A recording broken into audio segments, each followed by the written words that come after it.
Добрый день, уважаемые гости, коллеги. Buenos días, queridos invitados, colegas. Empezamos conferencia de prensa. Les saludamos en la plaza de la Agencia Rusia hoy. Y entonces, con mucho gusto, presento nuestra invitada de hoy. Es periodista de un importante diario La Jornada, redactor de la revista Desinformémonos, Gloria Muñoz Ramírez. El tema de la reunión de hoy, la situación actual en México, y también se hablará de los derechos humanos en México.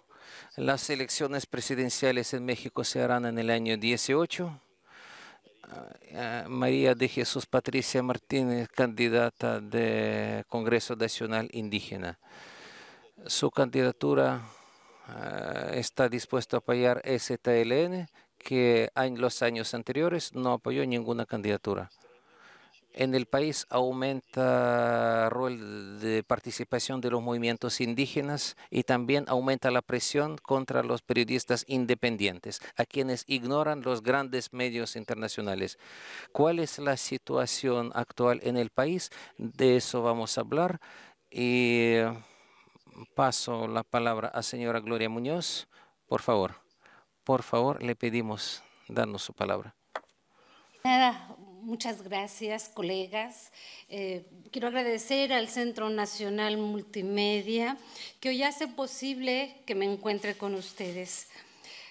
Vengo a contarles algo de lo que ocurre en México, un país en el que se desaparecen estudiantes escolares y se asesina a periodistas, un país convertido en una fosa clandestina, un país con 200,000 muertos y 30,000 desaparecidos, contados a partir de la guerra contra el narcotráfico emprendida por el gobierno federal hace 11 años. No voy a hablarles de todo lo que ocurre en México. Quiero conversar con ustedes sobre la gran crisis de derechos humanos que vivimos en el país y dentro de ella el asesinato de nuestros colegas periodistas. A platicarles también cómo ejercemos el periodismo en un país en el que predomina la impunidad contra quienes nos están matando, desapareciendo, vigilando y allanando nuestras casas. ¿Cómo empezó esta barbarie? Vivimos en México, como les decía, quizás la peor crisis de violación a los derechos humanos de la que tengamos memoria. Y no es que no hayamos tenido momentos críticos. Está la matanza estudiantil de 1968, está la posterior guerra sucia con asesinatos y desapariciones en la década de los 70, están asesinatos de indígenas en Chiapas a partir del levantamiento zapatista. Es decir, en México conocemos la violencia, pero nunca como la que hoy vivimos. ¿Cómo inició esto? Vamos a tratar de ponerle una fecha que engloba un poco este proceso. El 11 de diciembre del 2006, el gobierno federal, entonces encabezado por el presidente Felipe Calderón Hinojosa, anunció una ofensiva contra, o supuestamente contra, el crimen organizado. Han pasado 11 años y los resultados de esta guerra no solo no han detenido a las mafias, sino que el saldo ha trastocado a diversos sectores de la sociedad mexicana. Tan solo en los 4 años del gobierno actual del presidente Enrique Peña Nieto, las organizaciones de derechos humanos registran 96,000 asesinatos, los cuales se suman a los 100,000 que se realizaron durante el gobierno del expresidente Felipe Calderón y nos dan un total de cerca de 200,000 asesinatos en el contexto de esta guerra. Y por supuesto no son 200,000 delincuentes los que están enterrados, muchos de ellos en fosas clandestinas. Hay también bueno, en esto no hay cifras exactas, depende de las organizaciones de derechos humanos, pero entre 30,000 y 50,000 desaparecidos en el contexto de esta guerra. Insisto, no hay una cifra oficial. ¿Qué es lo que ha ocurrido durante estos 11 años? la ofensiva del Estado, con la ofensiva del Estado se militarizó el país. El gobierno federal sacó a las calles al ejército para realizar funciones de seguridad, pero con esto, lejos de detenerse la delincuencia, aumentó la criminalización con participación directa de las Fuerzas Armadas. Las rutas que sigue la militarización no son necesariamente las rutas del narcotráfico. Muchas veces son las rutas de los megaproyectos que se imponen en comunidades indígenas y campesinas. En Guerrero, en Jalisco, en Michoacán, las empresas mineras, por ejemplo, llegan resguardadas de convoys militares, quienes también hacen labor de inteligencia con radiografías del comportamiento social y político de estos pueblos indígenas. La desaparición de 43 escolares de la Escuela Normal de Ayotzinapa, Guerrero, en el 2014, destapó lo que en los pueblos ya se sabía. Ejército, gobiernos locales, policías municipales y estatales, coludidos con el crimen organizado. Todos estuvieron ahí. Recordemos que una de las líneas de investigación que el gobierno federal no ha querido tocar es precisamente la participación del ejército, que se encontraba a solo unos cuantos metros de donde fue la emboscada a los camiones en los que levantaron a los muchachos. A estos muchachos que no los volveríamos a ver. Esta guerra no solo no ha tocado el fondo de la estructura criminal, sino que ha dejado claro que no se trata del combate del Estado al crimen organizado, sino de la conformación literalmente de un narcoestado. Es decir, los diferentes niveles y estructuras de gobierno están infiltrados por los diferentes grupos de la delincuencia organizada. Ellos ponen y quitan alcaldes y gobernadores y utilizan a sectores del ejército y de la armada para su resguardo. Hay muchos sectores de la población que se ven trastocados por todo este proceso. Vamos a tocar algunos, los migrantes. Y esto tiene que ver además con la llegada de Donald Trump al poder recientemente. México fue el blanco de la campaña electoral de Donald Trump. Su victoria, para muchos sectores de la sociedad, fue tomada como una declaración de guerra contra el pueblo de México, por todo lo que dijo que haría contra este país cuando todavía era candidato. México fue el tema central de sus ataques, particularmente en el tema migratorio. La amenaza directa es la siguiente: la deportación de hasta 11 millones de migrantes, la mayor parte de ellos mexicanos, algunos centroamericanos, también puede o está amenazando con revocar el derecho de quedarse en el país a los hijos de mexicanos y también, algo también muy preocupante, congelar las remesas, tal como que amenazó que haría si México no pagaba el tan mencionado muro fronterizo. Congelar las remesas sería un desastre para toda la economía, pues estamos hablando de más de 24,000 millones de dólares al año que van dirigidos a las familias más pobres de México, que dependen de estos envíos para su sobrevivencia. Y además el Estado no tiene un plan alterno para esta deportación. En cuanto a la construcción del polémico muro fronterizo, hay que decirlo, ya hay un muro, es otro muro. Que Trump prometió que sería financiado por los mexicanos, no lo podría levantar sin la aprobación del Congreso. Pero lo preocupante es que esta fue una propuesta convalidada por sectores importantes de la ciudadanía norteamericana. ¿Qué es lo que ocasiona esto? Una campaña de odio en Estados Unidos hacia los migrantes y el incremento de la violencia contra latinos y negros en Estados Unidos.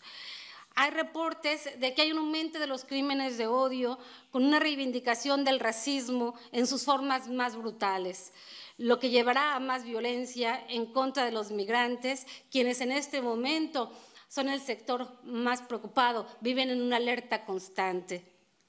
Y esto también genera un discurso hipócrita de parte del Estado. Hipócrita porque de pronto para el gobierno, desde el Estado, se puso de moda hablar de los migrantes mexicanos y de su defensa en Estados Unidos. Sin tomar en cuenta, digo que es un discurso hipócrita, porque no toma en cuenta a los miles de migrantes centroamericanos que todos los días cruzan la frontera sur de México con destino a Estados Unidos y en territorio mexicano son extorsionados, asesinados, secuestrados por la delincuencia organizada con complicidad con agentes de migración del Estado. Por lo menos 578 migrantes indocumentados centroamericanos fueron registrados muertos entre Centroamérica y Estados Unidos durante el 2016, principalmente en el desierto de Sonora y los estados de Tamaulipas, Nuevo León, Veracruz, Puebla y Morelos, según datos de la Organización Internacional de Migraciones. Otro aspecto que le llaman colateral a esta guerra del narco, contra el narco, los feminicidios. La propia guerra entre el Estado y los cárteles del narco no está reconocida como un conflicto bélico, aunque las consecuencias en vidas humanas sean innegables. Es cierto que hay más muertes de hombres que de mujeres. Finalmente son hombres los que están combatiendo, pero son las mujeres, y con las mujeres hay un significado especial, porque ellas no están en el fuego cruzado y son víctimas directas. Los cuerpos de ellas se toman como territorios a conquistar, se convierten en mensajes a un líder de un narco o un policía, a un delator, a través de sus novias, hijas o hermanas. Me explico, asesinan a la esposa de un dirigente de un grupo contrario, la violan, previamente le violan, le ponen un letrero de quién está haciendo esto y se lo mandan a su familiar. Por eso digo que se convierten en territorios a conquistar, son banderines de guerra. Entre las particularidades de los abusos contra las mujeres destaca también una línea muy difuminada entre buenos y malos. Según las encuestas de organizaciones de mujeres, más de la mitad de los ataques que sufren las mujeres vienen directamente de agentes del Estado, según datos de la Red Nacional de Defensoras de Derechos Humanos. Y aquí también entran, en el ramo de la mujer, periodistas asesinadas, violadas, amenazadas y víctimas de allanamiento en el mejor de los casos. Es decir, cuando solo te meten a tu casa, te revuelven las cosas, se llevan la computadora y todo tu material de trabajo, tienes que dar hasta las gracias porque estás viva. A mi casa se metieron hace 2 años. Yo llegué, estaba la puerta sin forzar, medio abierta, la abro, entro a la recámara, todo es un desbarajuste de ropa, de libros, no se lleva nada de mediano valor, no es que tenga muchas cosas de valor, pero lo poquito que había o que podría interesarle a un ladrón normal permanece ahí. Lo que sí se llevan es la computadora de escritorio, libros, documentos y un ingrediente que le pasa o que nos pasa a las mujeres, que no le pasa a nuestros colegas hombres y qué bueno que no les pasa. Nuestra ropa interior, nuestra intimidad es dejada en la cama, manoseada, con una huella de bota militar encima. Insisto, esta es una cuestión de género que únicamente es contra las periodistas mujeres. ¿Qué es lo que está pasando? Los periodistas nos hemos convertido en un blanco de la violencia cuando nuestro trabajo investiga las matanzas de migrantes, los feminicidios, las desapariciones, la corrupción de los gobiernos, los despojos a los pueblos indígenas y, por supuesto, la vinculación entre el crimen organizado y las diferentes esferas del Estado. Las estadísticas refieren el asesinato de 126 compañeros y compañeras del año 2000 al 2017. La organización Reporteros Sin Fronteras afirma que en América se dieron 31 asesinatos en 2016. De estos, 16 solo fueron en México. Es decir, más de la mitad de los asesinatos a periodistas que se cometen en América Latina están en México. Para esta misma organización, México es el país más peligroso de América Latina para ejercer el periodismo y se encuentra entre los primeros 5 del mundo, solo después de países que tienen una guerra abierta como Irak o Afganistán, pero México no la tiene oficialmente. Las cifras oficiales de la Fiscalía para la atención de derechos cometidos contra la libertad de expresión señalan que desde julio del 2010 a diciembre del 2016 se registraron 798 denuncias por agresiones contra periodistas. Esto quiere decir bloqueo de páginas, censura, allanamientos, amenazas y no nada más lo que se refiere a asesinatos y secuestros.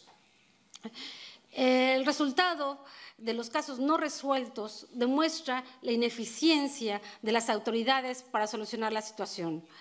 La propia Federación, en respuesta a una solicitud de transparencia, arrojó que solo tienen 3 casos resueltos en el año 2012 y otros 2 en el año 2016, lo que nos arroja un 99.7% de impunidad. Es decir, casi el 100% de las agresiones no ha recibido una sentencia. Ese 0.3% desconozco a qué se refieren. No conocemos un solo caso que medianamente haya sido resuelto. En primer lugar, porque nos tardamos muchos años en que los asesinatos a nuestros colegas se investigaran como primer motivo su trabajo.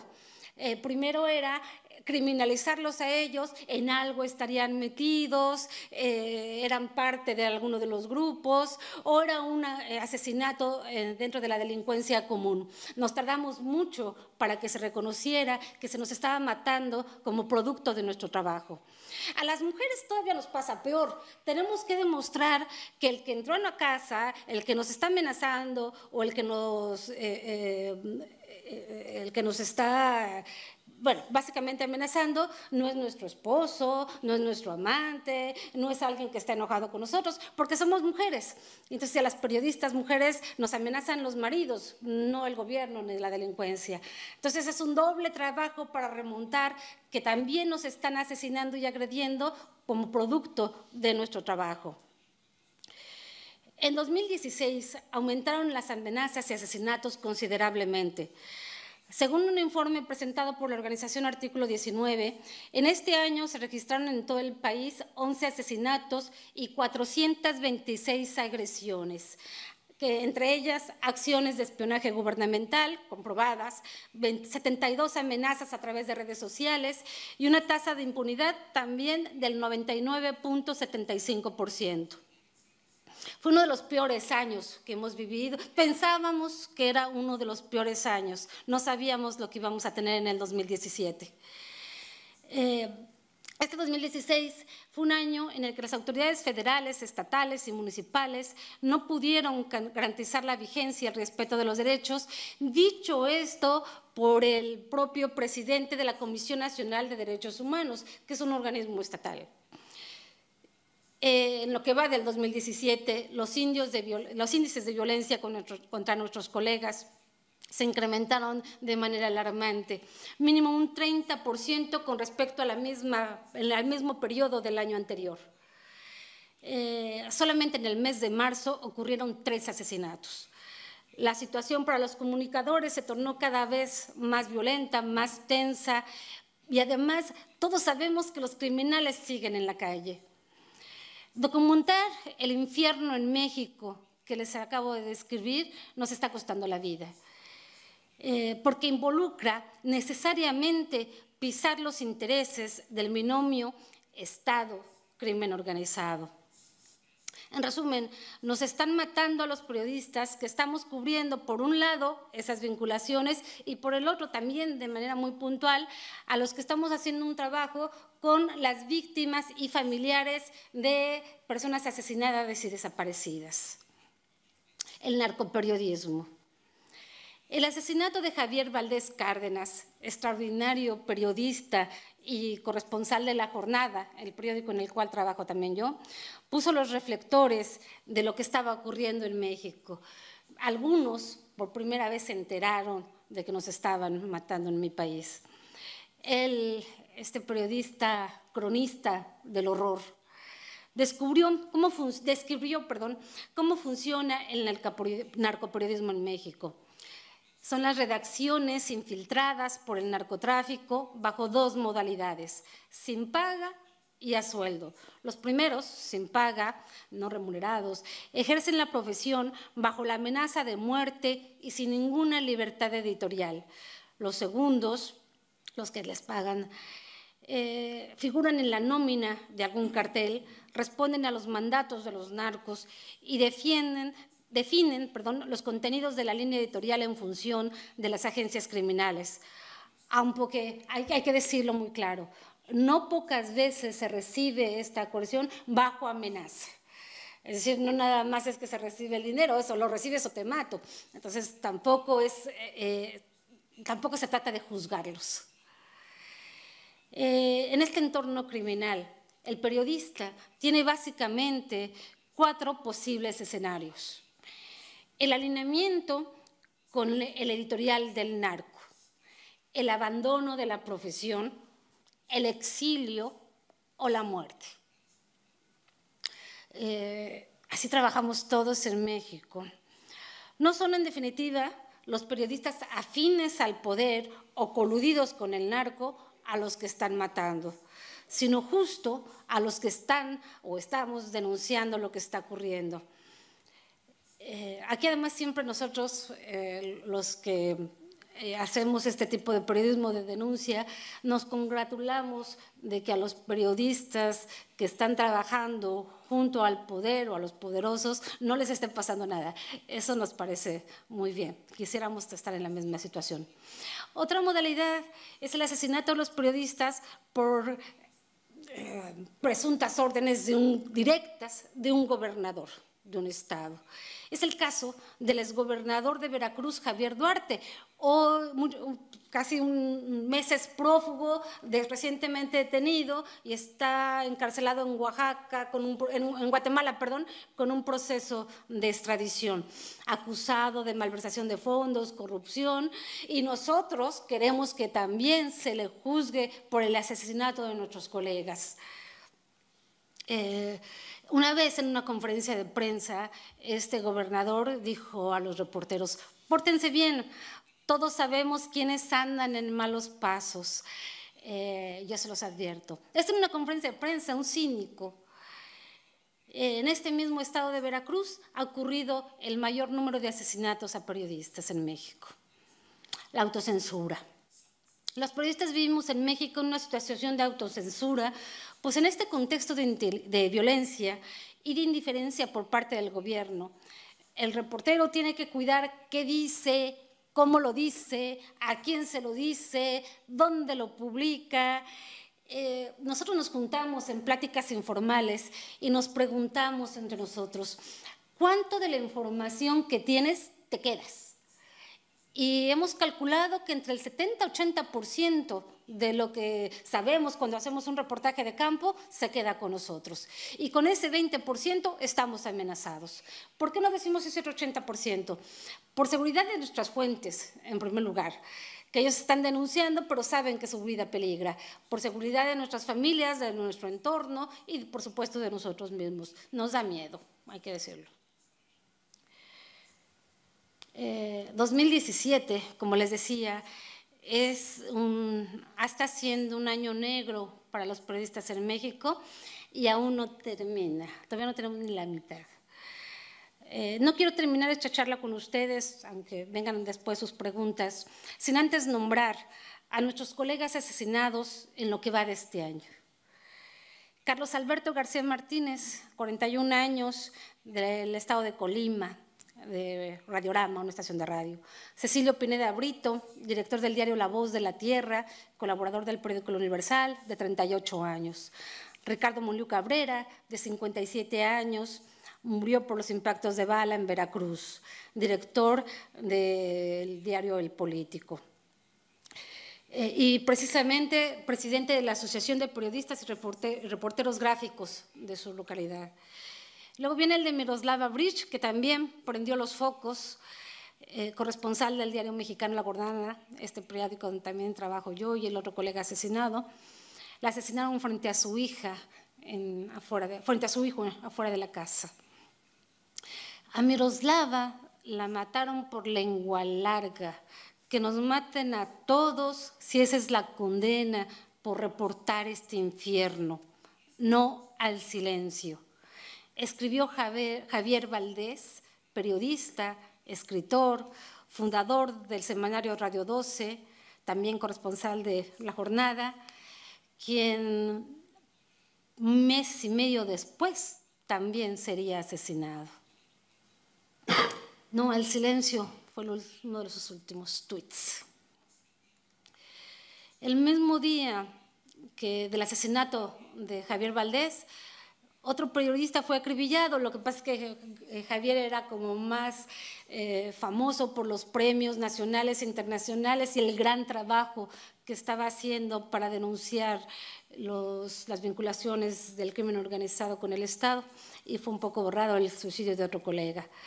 Hay otro, Maximiliano Rodríguez Palacios, de 73 años, de Baja California, del norte del país. Filiberto Álvarez, de 65 años, asesinado en Morelos.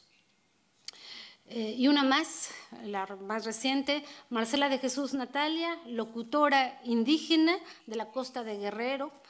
En su muerte se conjuga 3 delitos: ser mujer, ser indígena y ser periodista. Este año también buscamos al periodista Salvador Adame Pardo, secuestrado en el estado de Michoacán. Fue hasta que murió el periodista número 35 de lo que va del sexenio, cuando el presidente Enrique Peña Nieto se conmovió y su sensibilidad lo llevó a dar condolencias en un tuit. Hasta ese momento era la única declaración pública que habíamos arrancado por el asesinato de periodistas. Nunca antes había dicho nada. El alto perfil de Javier Valdés y el reconocimiento nacional e internacional hizo de este caso uno excepcional, dándole la atención que no tuvieron los otros casos que se habían registrado en este mismo año y que no tienen la gran mayoría de los casos de nuestros colegas que trabajan en el interior del país. Son muchos de ellos muy jóvenes, que ejercen el periodismo además en condiciones muy precarias, también hay que decirlo. Esto mismo ya es una violencia. Hay compañeros, colegas, a los que les llegan a pagar $2 la nota. Si hacen 3 notas, ganan $6. Esos $6 significan lo mismo en México que aquí. Es decir, vale lo mismo la comida más o menos que aquí por los precios que hemos visto. Entonces, $6 la nota $6 al día por 3 notas entregadas. Insisto, esto es también parte de la violencia. Otro compañero de Veracruz que también asesinaron, un fotógrafo, él se ganaba la vida tomando fotos de bodas y bautizos en las iglesias y se arriesgaba sacando los reportajes por los cuales fue asesinado. El presidente entonces fue rápido para girar instrucciones a una fiscalía de atención a delitos contra la libertad de expresión, cuya inoperancia ha sido totalmente comprobada.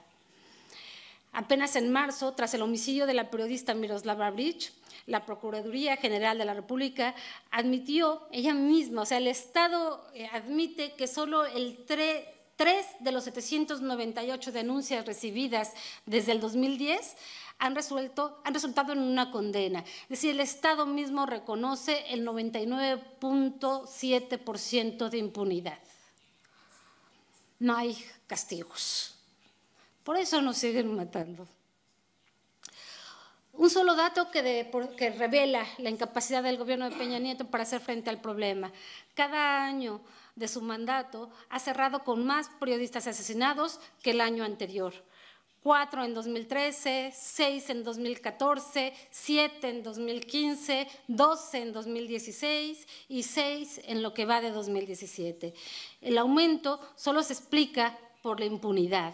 Es obvio que cualquier persona que hoy piense en matar, golpear, secuestrar, amenazar a un periodista puede hacerlo porque quien lo hizo antes se salió con la suya y está en la calle y sigue amenazándonos. La muerte de nuestros colegas nos sacó a los reporteros a la calle. Nosotros estábamos acostumbrados a cubrir las manifestaciones, no hacerlas. Y de pronto nos encontramos con nuestras pancartas y nuestras consignas en la calle exigiendo justicia. Protestando con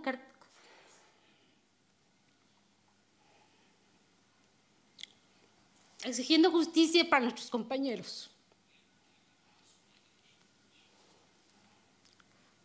Disculpe. Nuestra protesta, afortunadamente, ha calzado a colegas de otros países, de España, de Alemania, de Argentina, de Francia. Se han solidarizado con nosotros y también desde sus redacciones, desde periódicos tan insospechadamente solidarios como el New York Times o el Washington Post, han salido en las redacciones con pancartas, se han escrito pronunciamientos en solidaridad con nuestro trabajo y por la libertad de la expresión en México. Ahora nos juntamos entre nosotras y nosotros. Sacamos convocatorias para reflexionar sobre el tema y exigir respuestas inmediatas al gobierno, para denunciar lo que nos está ocurriendo y sobre todo para pedirles que no nos dejen solos. Nos están matando para silenciar nuestro trabajo, para que entre nosotros cunda el miedo, para sentirnos rebasados, para abandonar nuestro trabajo, para que puedan ellos actuar con total impunidad. Muchos nos resistimos a esto y nos seguiremos resistiendo. Muchas gracias, colegas.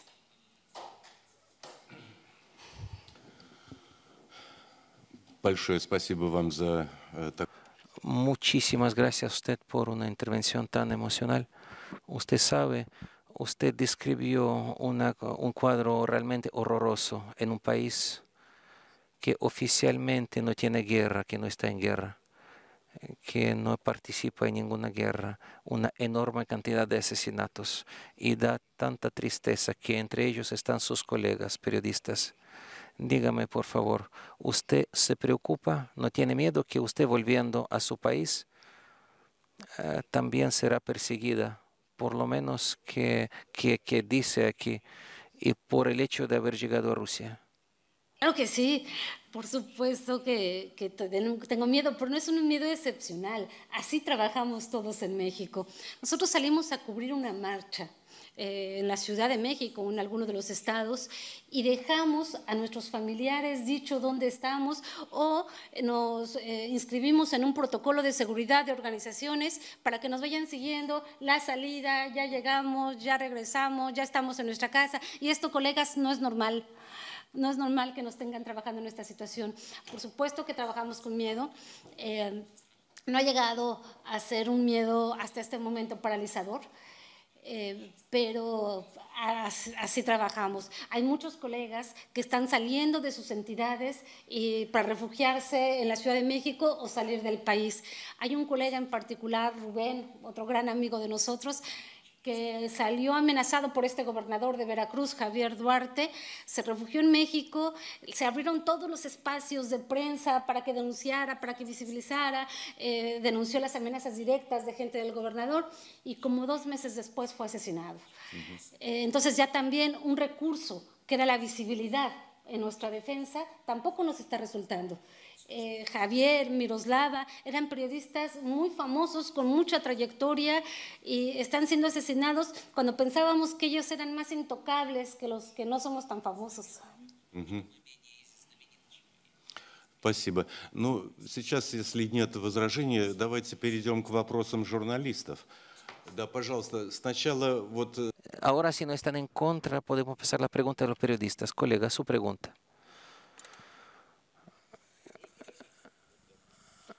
Buenos días, mi nombre es Andrei Veselov, RIA Noticias. Quiero hacer la pregunta, ¿cuál es el rol de los Estados Unidos y Washington y lo que está pasando en México en esta guerra interior no declarada?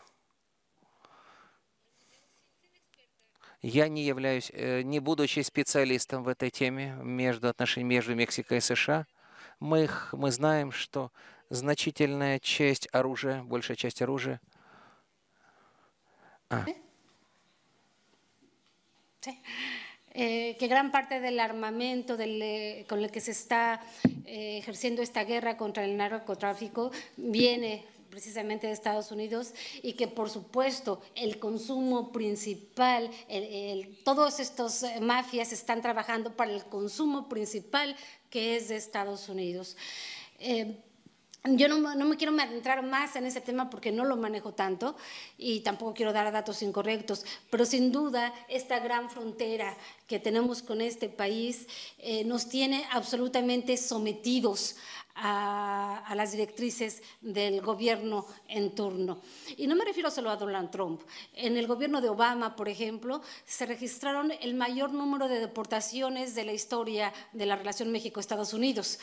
Entonces, ¿qué esperamos ahora con Donald Trump? Bueno, por supuesto que se recrudezca esto, pero sobre todo, mientras se hace posible concretamente el muro y las deportaciones y la congelación de las divisas, ya tenemos todos los días la campaña de odio. ¿Qué papel juega Estados Unidos en esta guerra?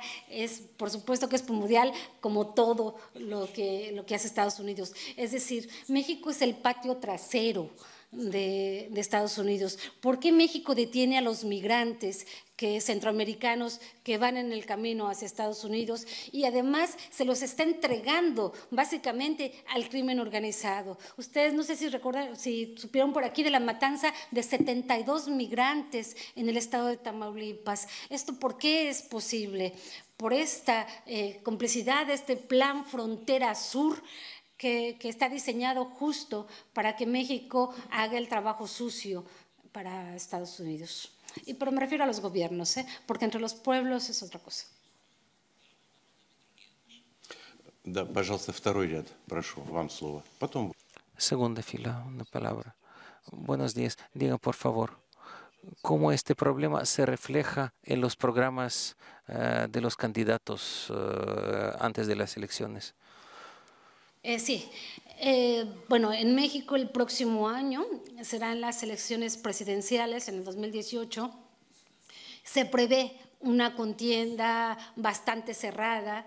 El candidato electoral, el candidato de la izquierda electoral, Andrés Manuel López Obrador, tiene, por las encuestas de hoy, incluso las encuestas oficiales, le dan en este momento una ventaja. Pero es curioso, porque ninguno se ha pronunciado.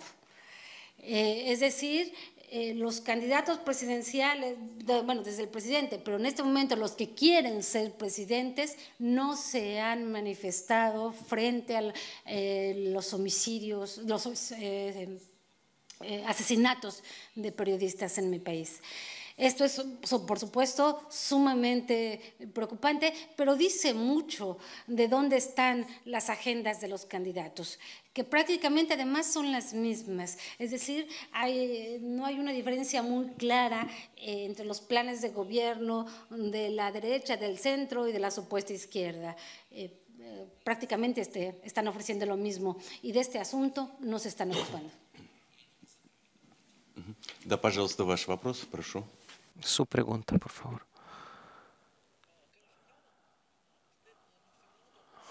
México, ¿cuál tipo de censura es más difundida?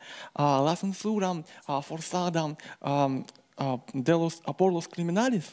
¿La censura forzada por los poderes locales o por poderes centrales?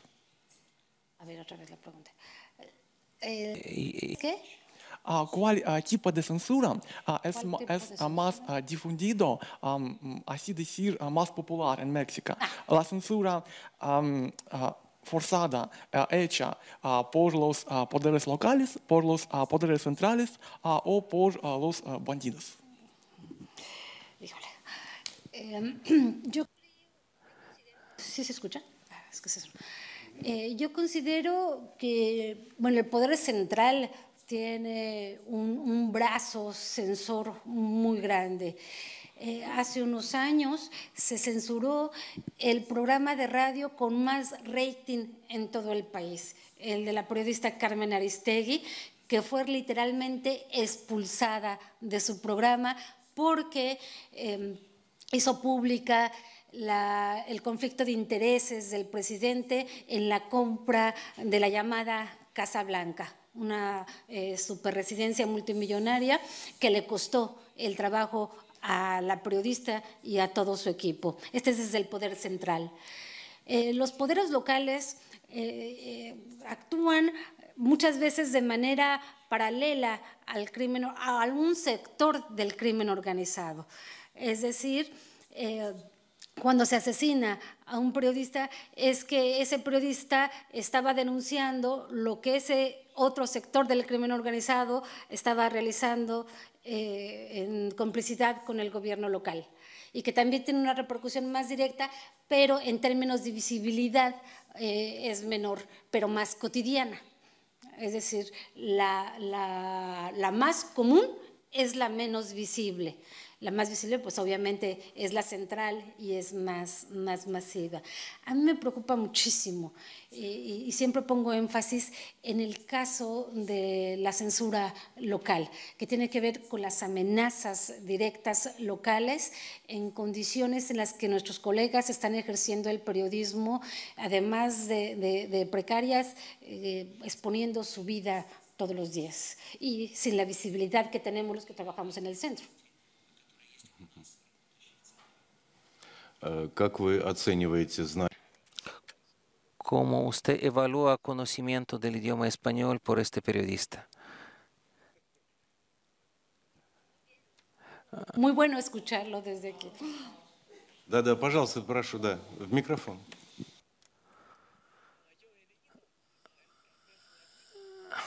México quiere acordar el estatuto estatal el idioma de los indígenas maya. ¿Es verdad? Que si en México se quiere… Yo he leído en prensa latina que la México quiere dar el estatuto del idioma estatal al idioma de los indígenas maya. ¿Es verdad? No. Это не... Lejos de que eso fuera siquiera una ilusión. No, bueno, aprovecho para contarles que, bueno, México es sumamente rico culturalmente.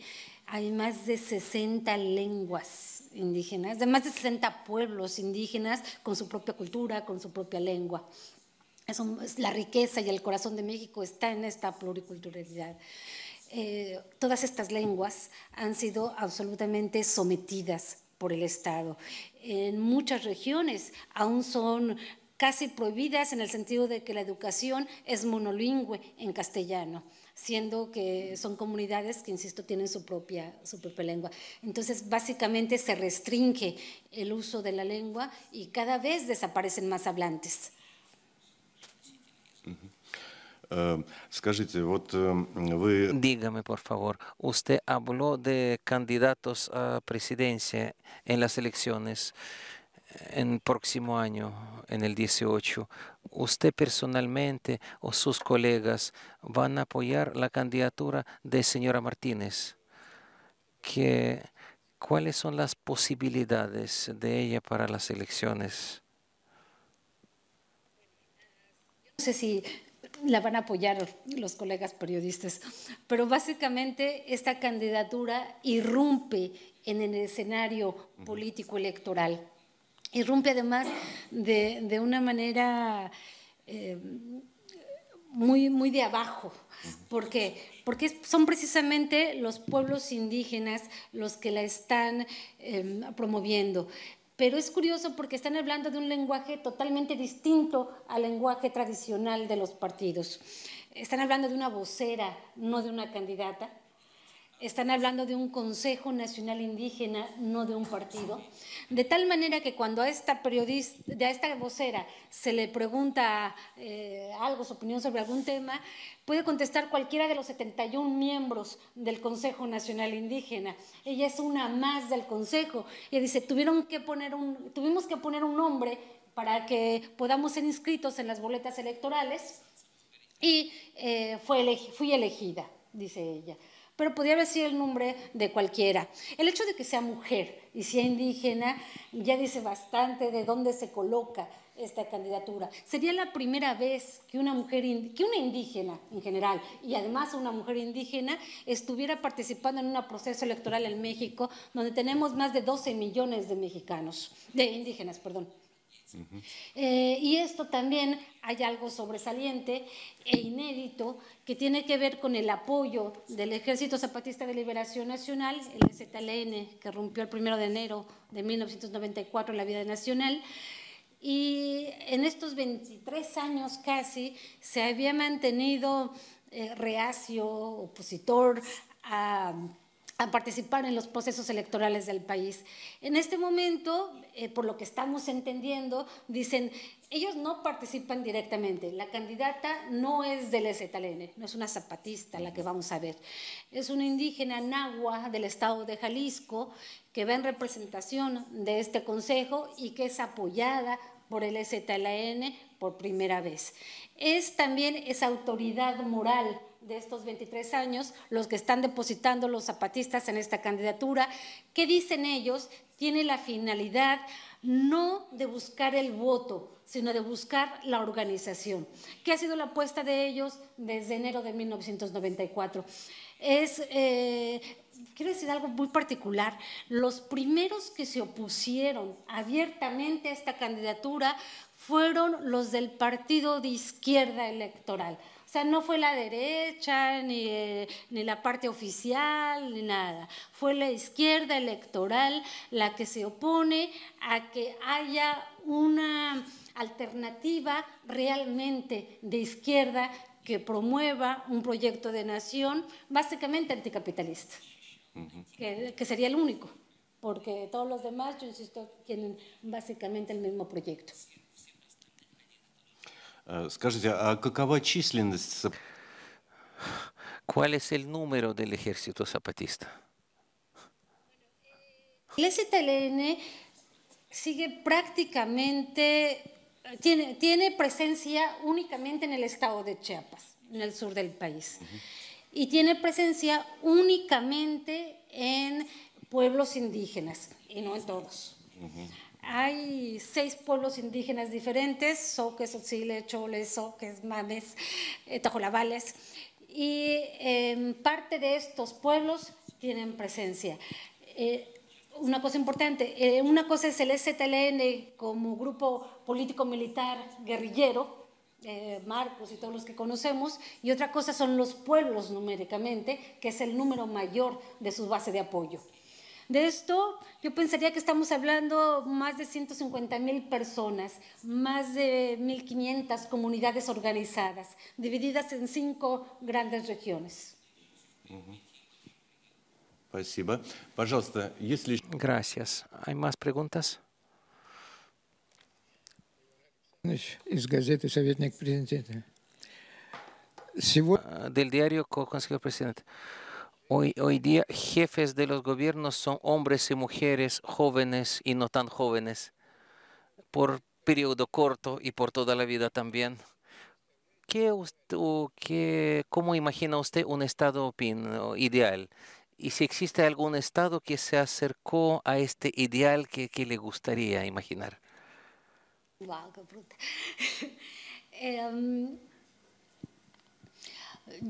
Yo en este sentido estoy más cercana a esta organización que promueven los zapatistas, es decir, una sociedad en la que los de abajo, la gente, vaya decidiendo su destino. Hay una máxima, una consigna que tienen estos pueblos que tiene que ver más con lo indígena que con los zapatistas, y que es mandar obedeciendo. Bajo esta premisa, imagino yo un estado diferente, que el que esté arriba, el que sea y de cualquier color, mande obedeciendo. Por supuesto que estoy por una sociedad en la que haya libertad, democracia y justicia, en un lugar en donde Yo no sé si el destino que elijan los pueblos pueda ser bueno o malo, pero que nos dejen decidir nuestro destino. Ese para mí sería el ideal. Да, но это похоже на Sí, pero eso parece una utopía. Sí, pero por eso peleamos, ¿no? Por las utopías luchamos. Yo creo que probablemente poco se entienda en Rusia de lo que estoy hablando. En México tuvimos esta corriente política que nace del zapatismo y que tiene que ver justo con esta organización. Ellos lo han hecho posible en esta región que acabo de describir. Y justo esa es la aportación que hacen los zapatistas a México y a muchas partes del mundo que se sienten inspiradas por ellos. Y es justo en estas comunidades hay una junta de buen gobierno en donde el cargo no significa una promoción de la vida, no significa el enriquecimiento al que estamos acostumbrados con los políticos tradicionales. Significa un cargo al que se responde, el que está verificado todo el tiempo y del que el pueblo se siente un guardián y parte de ese gobierno. Una persona a la que pueden quitar, poner, de acuerdo a cómo vaya gobernando. Y yo, por supuesto que esto es utópico en cuanto a cómo se hace esto en un país, en una nación entera. Es lo que se propone la candidata indígena, que básicamente tiene que ver más con la organización. En México cuesta a muchos sectores entenderlo, me imagino que en Rusia todavía más. Insisto, a gran parte de mi país, a gran parte de los sectores, les cuesta mucho trabajo pensar en la democracia comunitaria, no en la democracia electoral. Y en el que, insisto, estamos acostumbrados a ver todo por los colores y las siglas que están en una boleta. Estos pueblos ven la gente de otra manera. Y hay un gran filósofo en México que acaba de fallecer, Luis Villoro, uno de los grandes de la Universidad Nacional, maestro emérito, que decía, para imaginar ese país que queremos, tendríamos que voltear a ver esta organización y ponernos de una manera un poco más humilde a aprender de ellos. Да, пожалуйста, прошу. Por favor, su pregunta. Bueno, buenos días, Radio Sputnik. Si usted podría comentar la situación de las drogas ilegales, la lucha contra el narcotráfico, cuál es la dinámica y cuáles son las tendencias. Si usted cree que es posible ganar esta guerra, porque hace poco escuchamos el llamado a la legalización de las drogas porque en todo el mundo, porque esta guerra no puede ser ganada. Por supuesto que no tengo la respuesta. ¿Cómo va a tener fin este horror en el que nos metieron a todos los mexicanos? No lo sé. Tampoco soy especialista en la conformación de los grupos de la delincuencia organizada en México. Además, esto cambia prácticamente cada mes. Se matan unos dirigentes, llegan otros, nace un grupo. En el estado de Michoacán, por ejemplo, casi cada 3 meses cambia la mafia que se impone, se traslada a otros estados. Y bueno, hay compañeros, hay colegas que son especialistas específicamente en esto. Yo no lo soy.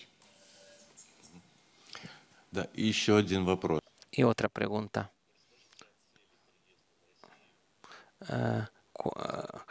¿Cuál es el objetivo de ese viaje a Rusia? ¿Con qué quiere hacer en Rusia? Un par de palabras sobre el programa de su estadía en Rusia. Muy corto, porque esta charla de denuncia la tuve en Italia, en Francia, en España y ahora en Rusia. Regreso además a hablar en el Congreso, en el Parlamento italiano, ante las comisiones de derechos humanos, y en España estuve con las fraternidades de periodistas también en homenajes de colegas hacia los periodistas caídos en México. También estuve con la organización del asilo a periodistas en el exilio mexicanos en Barcelona, que ya se logró que Barcelona reciba a algunos de los que realmente necesitan salir del país. Y bueno, básicamente esta es lo que estoy haciendo en esos países y hoy con ustedes. Es la primera vez que estoy aquí. Y bueno, además también rompiendo todos los estereotipos que traen en la cabeza. Понятно. Но вы не подумайте, что у нас всегда такая погода. Вы знаете, я так... Pero no piense que siempre tiene tiempo así. Usted está horrorizada por ver este tiempo que hace en Moscú. A veces el verano, es caluroso. De acuerdo. No, me voy de verdad, por supuesto que también he hablado con algunos colegas de lo que ocurre aquí. Vengo con la mente y el corazón muy abierto para aprender y para ver y para sentir un país que nos queda culturalmente muy lejos y que además todo lo que nos había llegado y lo que nos llega todavía pasa por la frontera norte. Entonces, venir a verlo directamente es otra cosa. Есть ли еще вопросы, коллеги? Pregunta. No hay más preguntas. Le agradecemos por un encuentro muy interesante, por la conversación con los periodistas. Le agradecemos y le deseamos un trabajo muy exitoso en su peligroso lugar de periodista. Muchas gracias a todos por la participación en conferencia de prensa. Sobre todo por la sensibilidad al tema. Los que están matando son periodistas, son colegas, hombres y mujeres como cualquiera de ustedes. Gracias. Спасибо. Muchas gracias.